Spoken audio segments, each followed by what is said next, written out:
So let me show you how to enable data saver on your OnePlus 15.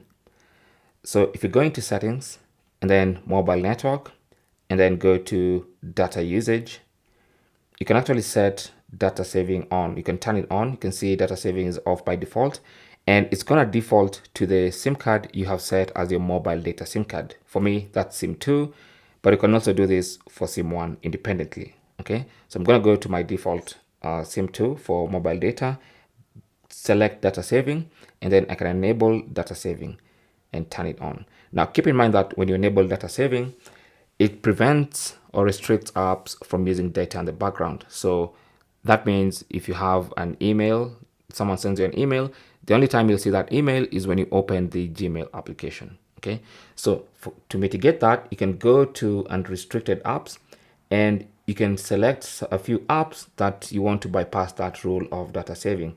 So some sensitive apps like the messages app or Gmail, you might get a sensitive email that you need to read immediately. You can do that on an app like Messages, especially if you get those RCS messages. And yeah, so the main apps that have security implications, you can enable them and give them access to mobile data even when you have mobile data saving enabled. Okay, so these are unrestricted. This one will just continue to work as usual. All the other apps will be under data saving rules.